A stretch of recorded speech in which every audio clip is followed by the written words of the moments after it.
Ghana is not where you can stay without money. If you are coming to work, fine. If you are coming to set up a business, you have to hold enough cash. Cost of living in Nigeria too is high, but it's not high compared to Ghana. I came to buy fish, and because of the price, I'm asking please to reduce it, and she's not reducing it.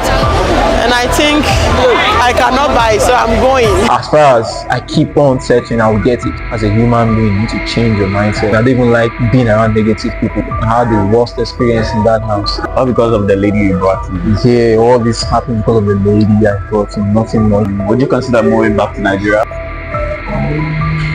Ghana is a very nice place to be, no doubt about that.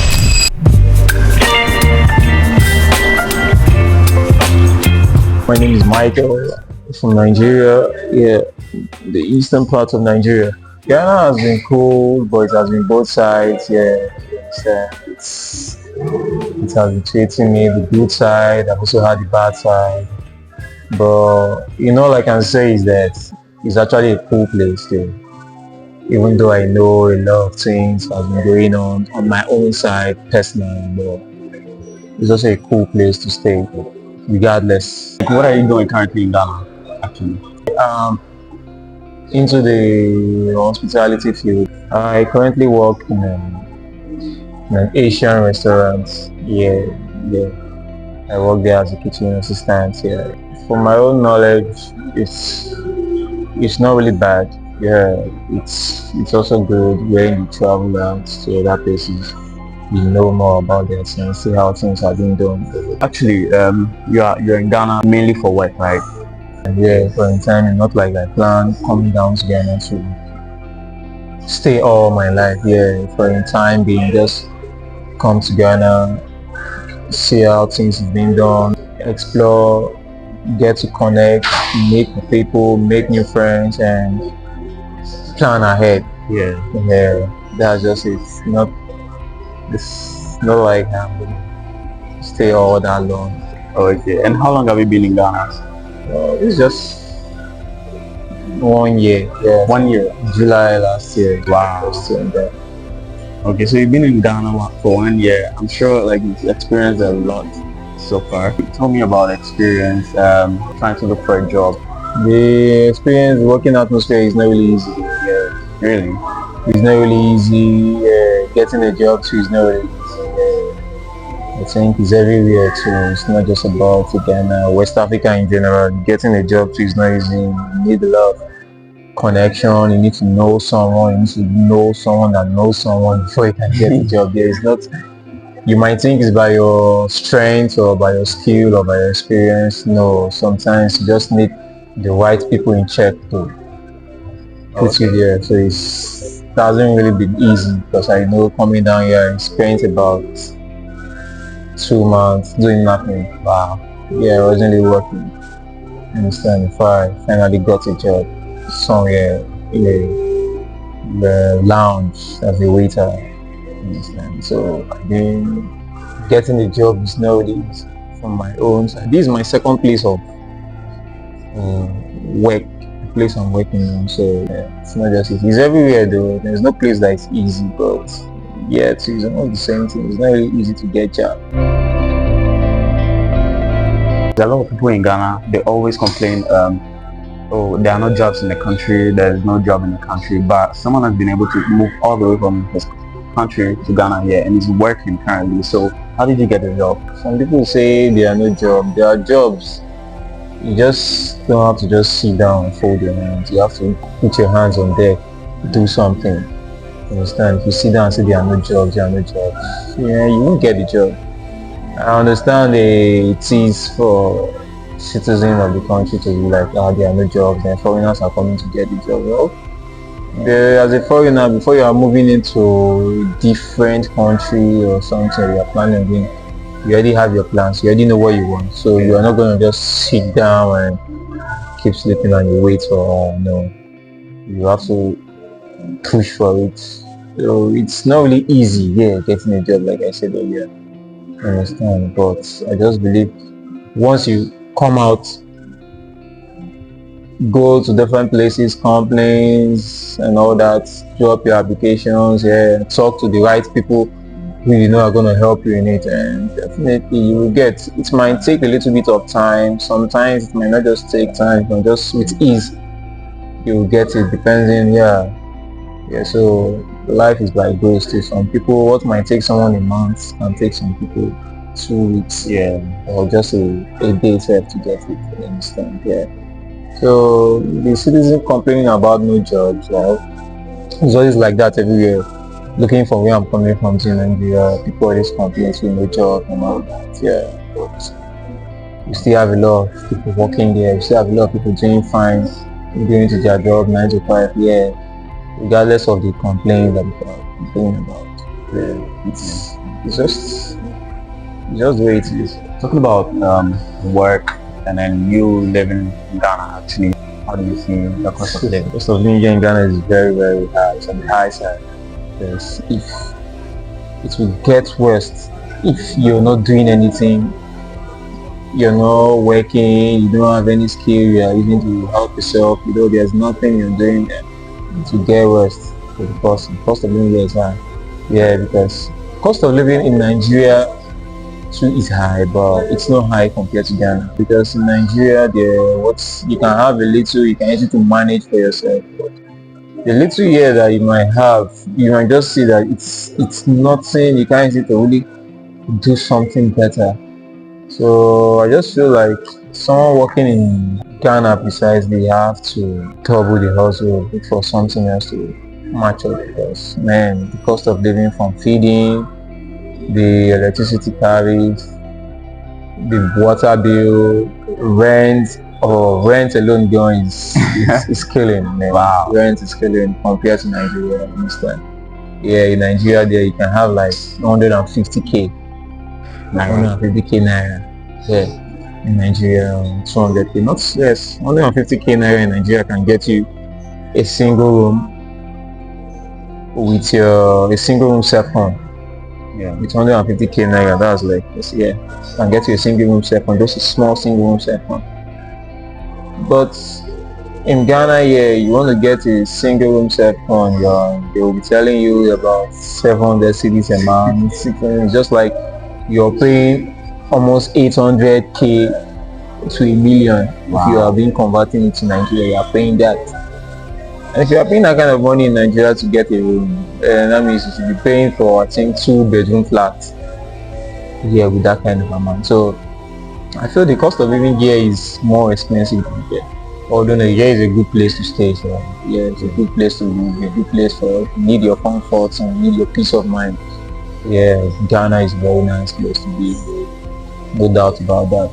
What made you think about, okay, let me move to Ghana? What were some of the things you had to consider? The currency difference was quite a little bit on the high side for Ghana. Yeah, compared, yeah. And again, I think the minimum wage here is higher than that of Nigeria. And also, Ghana is a nearby country, like we're all close, West Africa, very close, so I just felt okay. Since Ghana is not far, and you can also, it doesn't require any hard means of transporting yourself down. You don't need any visa or something to start rushing down to Ghana. You don't need to book a flight where you can come down to Ghana. To actually come to Ghana through the bus transportation and that. So I just said, okay, fine, I'll just give it a try. Although it wasn't just only me that came here, we were quite two. Okay. Like in me and then my ex-girlfriend. Yeah. So she was the one who was pushing me that, yo, let's try somewhere else. Let's see how it's done in other places. At least let's even move out of Nigeria. At least let's just take off that step. Yeah, you understand? Yeah, not like, yeah. It was also my own plan, but she was more of the pioneers that pushed me to come down here. Left for me, I think by now I should still be in Nigeria. Yeah, you still be hustling. Yeah, I will still be hustling, doing my 1 or 2 in Nigeria, but I said Ghana, well, yes, let me just give it a try and see how it is. But I know with the little days I've spent here, I've gathered some experience of trying to check down things and see how it is. It's actually cool. Would you consider moving back to Nigeria? For now, no, it's not on my plan. Yeah, the minimum spend. If you don't have 20 cities, you can't get it good food that will satisfy you. You understand? Yeah, you want to buy wache, at least you're spending from 15 cities upward. If you are squeezing it, 15 cities. You understand? Or you want to buy something like, let's say you want to buy Banku now. Because you don't like Banku. You understand? You want to buy Banku and eat now. You're spending almost 20-25 cities. Yeah, just that's average or minimum spending. So, what is your favorite food? Since you came to Ghana? Yeah, Banku, Okwa and groundnut soup, yeah. That's my favorite, yeah. Although, no, I already eat wache back in Nigeria. I do eat wache back in Nigeria. I came here and fell in love with it more. It's not that we eat wache much like that, but time to time we have some of all these people that sell wache, Togolese, some of all these, yeah, we have Ghanaians too in Nigeria too that sell wache too. Oh, wait. Yeah. In Nigeria, they sell wache? Yeah, we have people that sell really wache spots too in Nigeria, yeah. Wow, so, I never knew this. It's wache in Nigeria. Yeah, so I liked it more when I came here, so I eat more of it too. So what are some of the food that in Nigeria that you saw here? Another one I saw in Nigeria is the one they call kenke. Yeah. I've actually eaten it back in Nigeria. When I get down here, then they do call it donkunu. Yeah. In Nigeria, so they call it donkunu. Yeah, they call it donkunu. Okay. Yeah. When I came down here, I see people buying it and it's like, it's not what they call donkunu. So it's kenke. Yeah. So it was, I think one of my colleagues there, female friends, was like trying to differentiate it from me. She was like, maybe the donkunu is more like the local English name, or so I don't know, maybe the kenke is the local name. The way she put it, because I was telling her that we have Togolese in Nigerians too. In Nigeria, we have all these Benin people too in Nigeria. We have Ghanaians too in Nigeria. So them too, they sell these their food. So actually call it donkunu.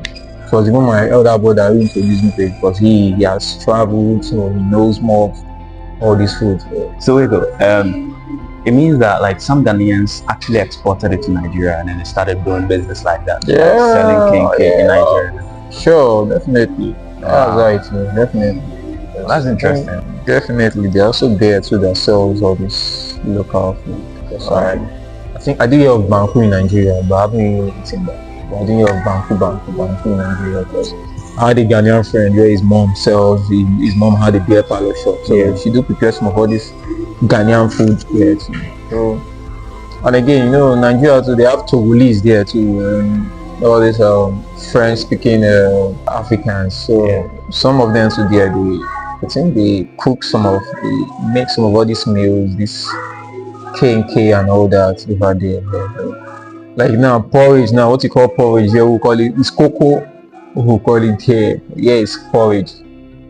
Yeah, I think we also call it cocoa here. Cocoa. I don't really know it as cocoa here. It was very. Yeah, I do hear from people porridge. The porridge me I know is porridge jam. Then I got to know porridge. Yeah, so those kind of things are part of the things you just need to, at least they are part of the little things, this is what they call this here, this is what they call this here, you understand? Yeah. So it's part of those things. Talking about the transportation system in Ghana, how do you see it compared to Nigeria? Like I also say, it's also on the high side, so yeah, compared to Nigeria. I know what I'm saying. Yeah, just you're going from, imagine trekking from ShopRite here down to the bus stop now. Yeah, imagine the cabman will collect nothing less than 10-15 cedis. You understand? Yeah. Over 1,500. But in Nigeria, it's not like that. Even though there's no, I might not even pick a cab. I might just easily just pick a bike, and the bike man will just drive me down the bus stop. Highest I pay the bike man maybe 100 naira, sir, nothing more. But from this junction to that junction, the maximum price they are collecting, that's the price. It won't go below that. That's the funny thing. Picking a trotro from this side to that side, I tell you 7 cities, 8, and I say 10 cities. You understand? But in Nigeria, there before you pay that kind of amount for transport, unless you are going somewhere far, very very far. And again, before the one thing that that affects transportation too is uh, fuel increase. Fuel, yeah. Yeah, fuel increase affects transport. Whenever the fuel is high, the fuel price. So the transporters, they will increase their prices for the road. So I just feel this transportation system here is actually cool. Yeah. It's actually cool. Especially the local transport. That's like Trotro, right? Trotro, local transport is actually cool. I learned you guys also have some in Nigeria. And what's the name? Yeah, we have a lot. Yeah, we have a lot. We call it Danfo. Yeah, the yellow buses. Yellow buses, they are called Danfo. Yeah, Danfo. Those ones are the bus that when you're entering, you just need to sit down and shine your eyes before you enter the seat.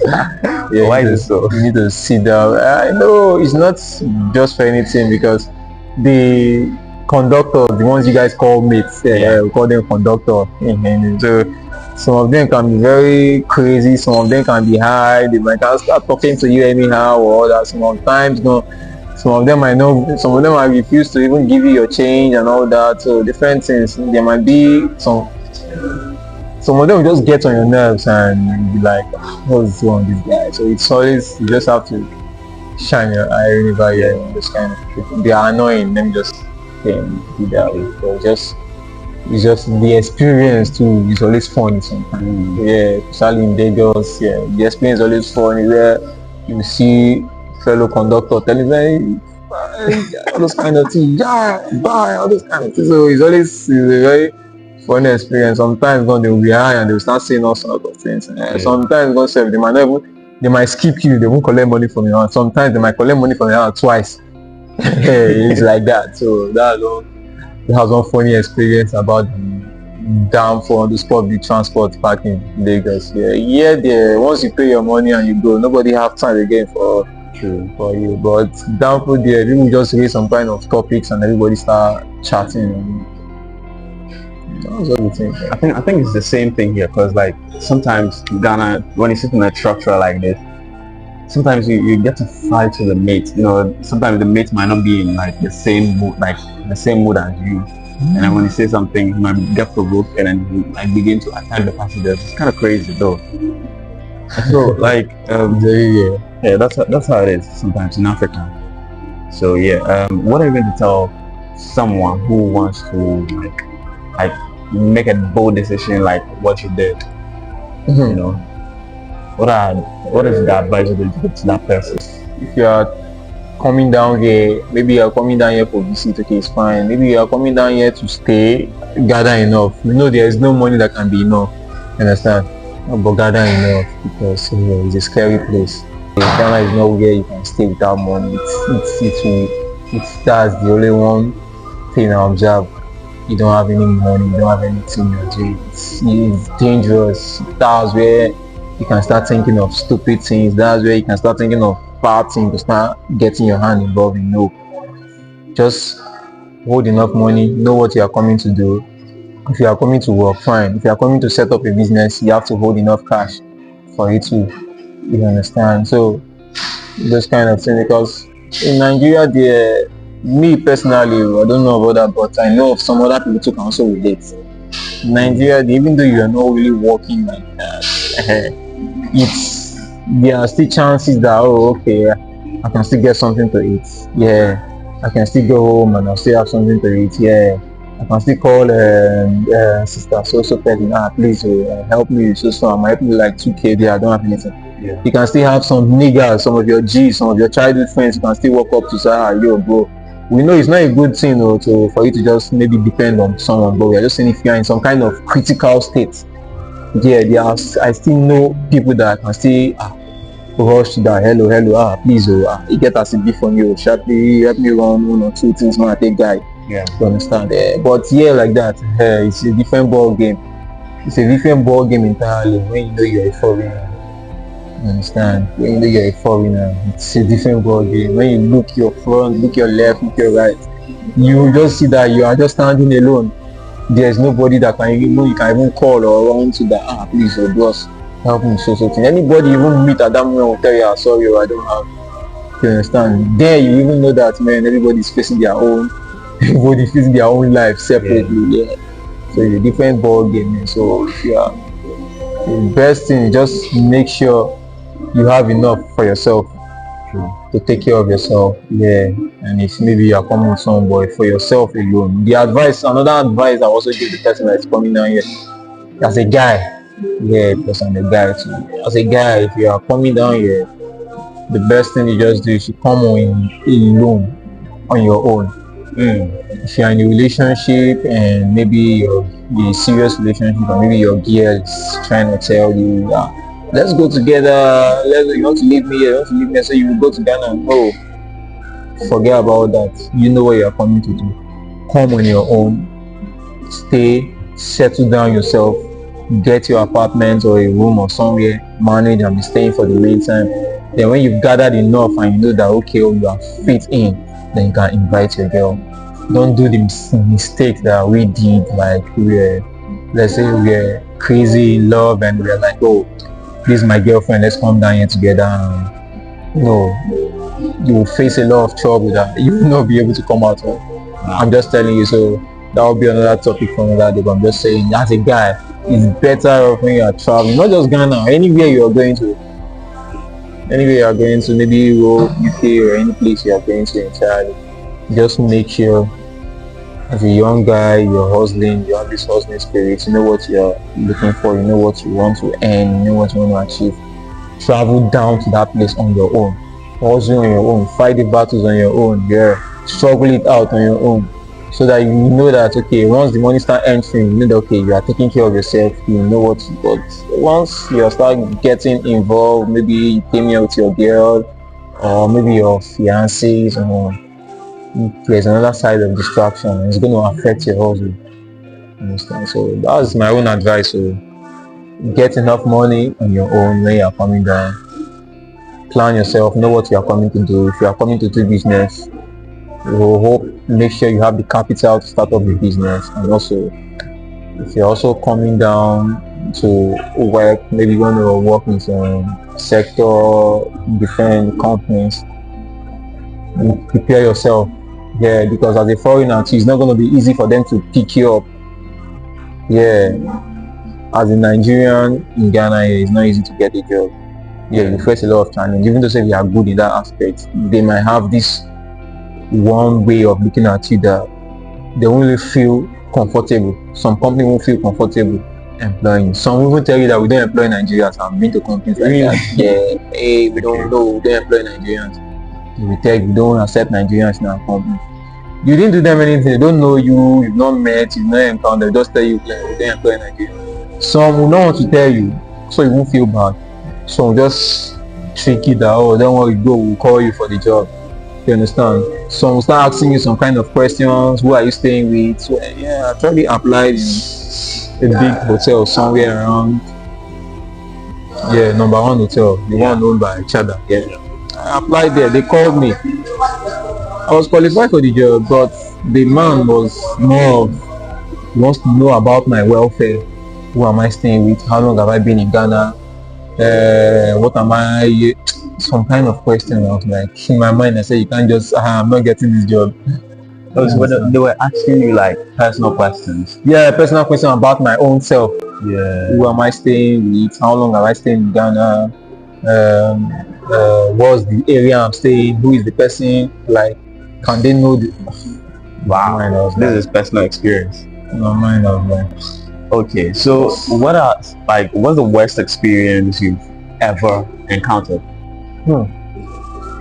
My worst experience in Ghana is not something it's not a good one though. Yeah. Wow, really? My relationship, yeah.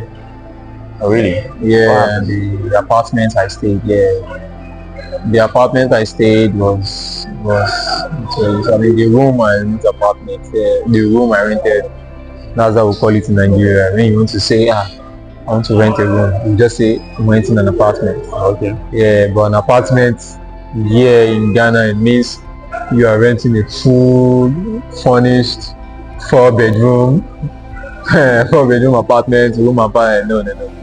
Yeah, but in Nigeria, when you say apartment, you're just getting like might just be a single room. Okay. Yeah. So Just a you single- interchange it with like either a fully furnished room. Yeah, but here in Ghana, when you say apartment, people think maybe you are renting a big room and all that. Get it. It's a different thing.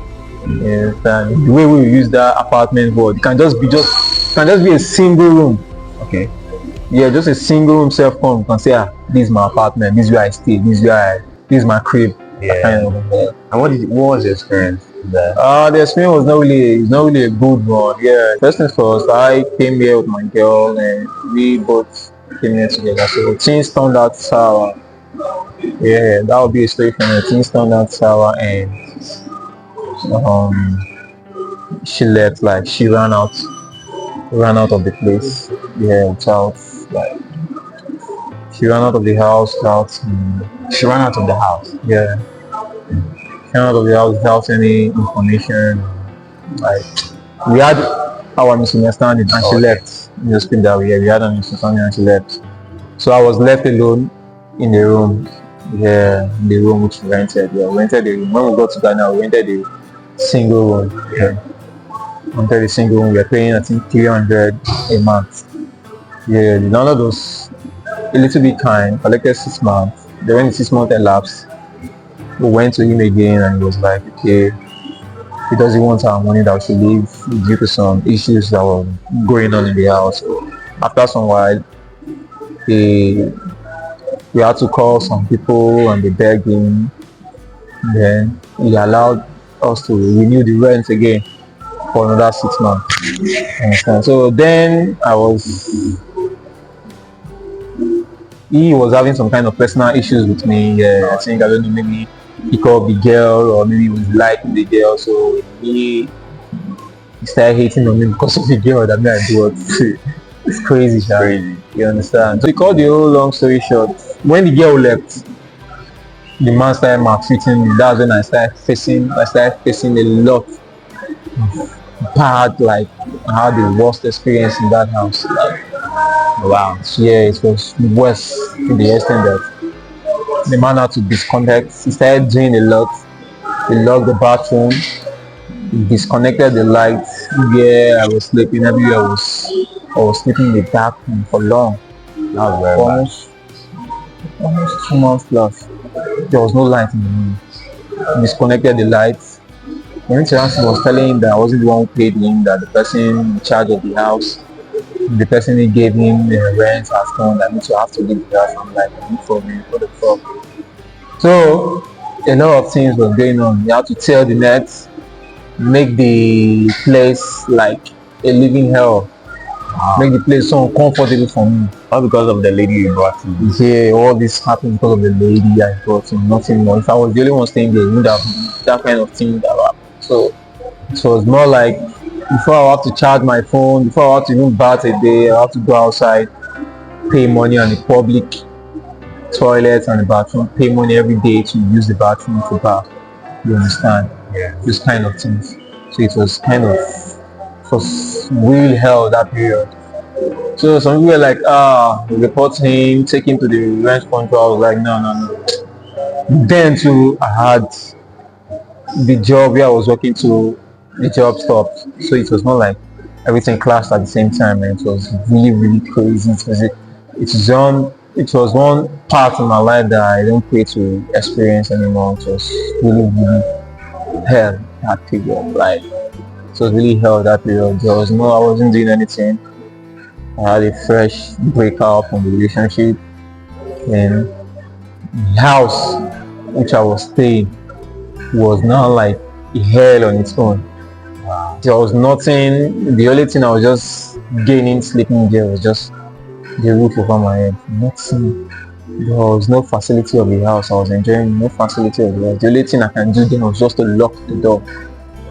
You understand? Like, there's a lot. I can show you. I have the visual of a lot. I can show you the visual clip of everything. Yeah, where he tore the net. Really? Yeah, like the door of the place, tore the net. saw the window net, was sending some people to hell to come down and collect the key of the house, and I refused. I said no, because I remember the rent was remaining like I think a month or 2 months before to expire. Yeah, so I refused. I said okay, I will manage and stay here till when the rent will expire, then I'll leave. Yeah, some people are like, why are you doing that? Why is he doing that? I just have to wave it off because I said these are just the challenges. Yeah, you understand? So challenges man face. Yeah, I wanted to go and comfort him. I said no. How am I going to comfort him for? Then I had no job. My own push then was for me to get something then. Let me just acquire a job, then gather myself and see how I can leave this hell of a house for the man. So it was a very bad experience for me then. It was more like a hell experience for me then. Like a lot of things were just going through my mind, like come on, you see because how did I get myself into all this shit? Is it because of relationship or what? I was thinking of even going back to Nigeria at some point. Someone even had to tell me, go back to Nigeria, settle yourself, then come back. I said, no, what am I going back? It's more like, even though I want to go back to Nigeria, fine, Nigeria is my country, I can go back. But it's more like, I'm just be going back in this period to do a little look somehow. You understand? Yeah. I can go back to Nigeria anytime I like. I can go back to Nigeria even now. Yeah. But not going back to Nigeria at that moment when you don't have anything, everybody was so down, no work, no job, everything. So, and I'm sure if I go back to Nigeria at that time, I'm not sure I'm going to come back. Yeah, so I said no, let me just stay and face this. You understand? Yeah, as a man, you have to face up the challenge, you don't have to run and look on challenge. I stayed. Yeah, it even got worse that we had to go to the station. Police station. Yeah, like I had to go and report him to the station when he finally did it. Was finally broke the door. Like I went out and I came back and he broke the door. So there was not really much facility. I wanted to take up a case. I mean, but I just had to overlook everything. I picked out my bag, just had to keep it somewhere else. It's a long story though. Yeah, I left the house. Yeah, I left the place for him because when he went to the station to lie that I'm not his tenant, that the person that is his tenant has already gone and he doesn't have any business with me, that the balance of the rent he has already given to the person. I said, oh. I had an evidence. There was a prison officer. I called the person and the person came to the station to tell them that no, this guy is a bona fide tenant in this place. He paid for the place and all that. You understand? So it was a whole lot of experience. So after all, I think then the rent was about a month left. So people just advise me saying, you know what, bro, just gather yourself, look for somewhere, find a place, look for someone you can attach to and stay inside just to avoid this demon of a landlord. Yeah. So how we call him a demon because he did worse. He did a lot of things like which he's not supposed to do, like he has no right doing. Yeah. You understand? But I will say, well,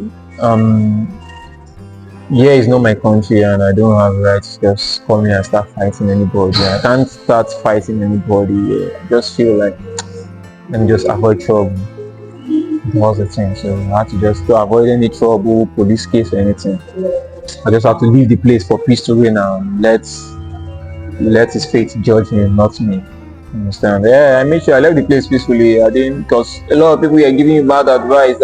Break this, break that, take a lot of things, take some things from the compound, carry the man.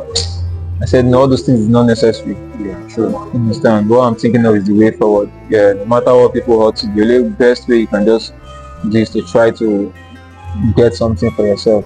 Forget about what they've done to you. Move on with your life. Yeah, even a lot of things was going on. I just had to let me just leave and move out of the place. Understand? So it was a worst experience. Like, it was not a good one. So even while I was sleeping early in the morning, the man came here to pour water right under the door. You know there's some small hole under the door. Yeah. I had to pour water on that.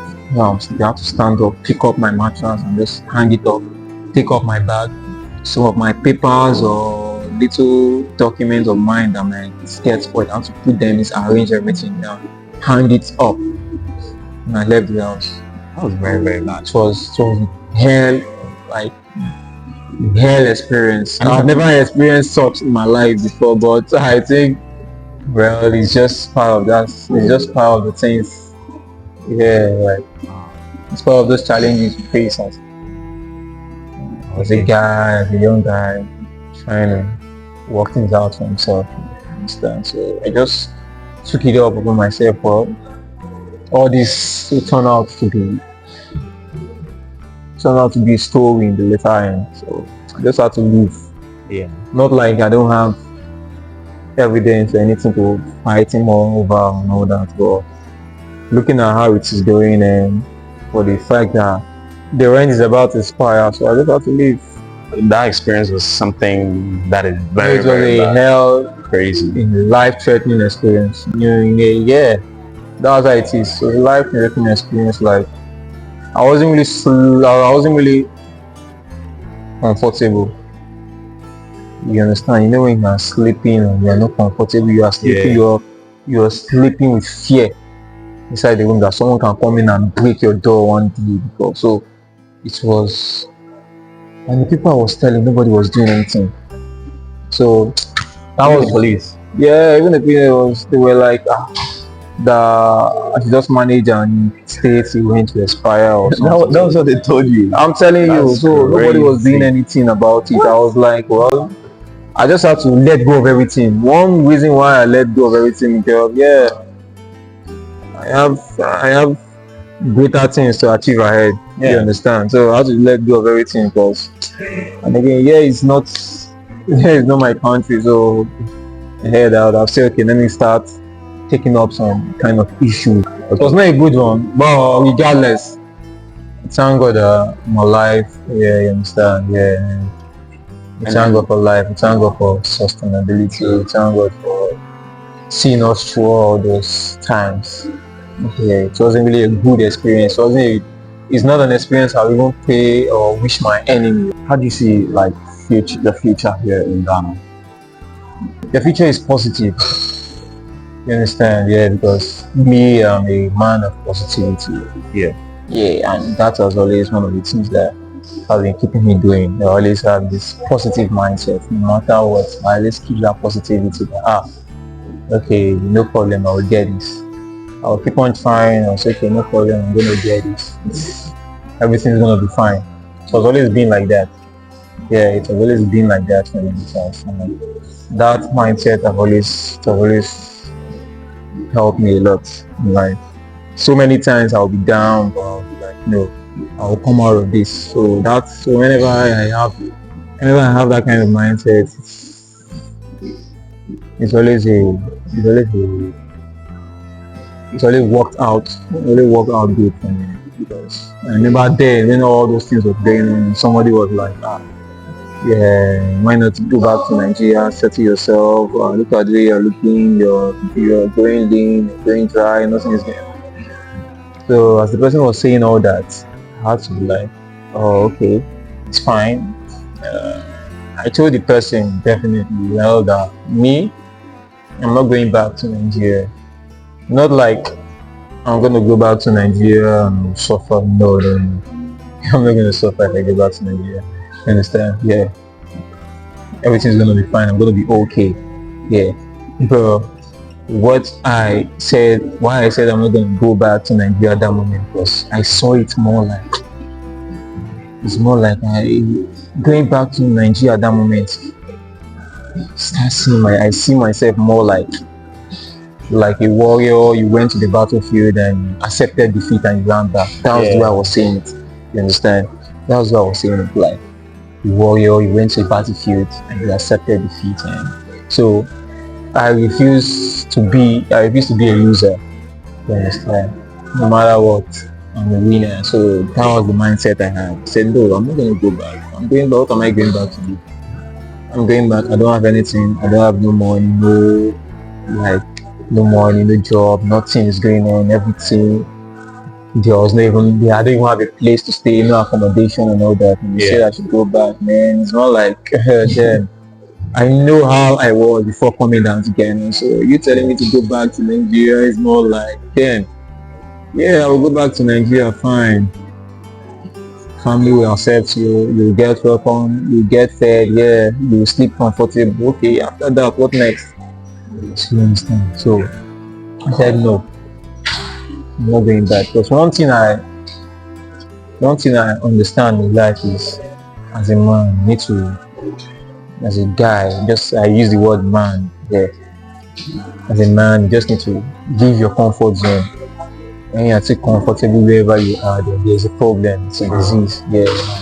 I remember telling my mom keep saying all this, keep saying this thing to me.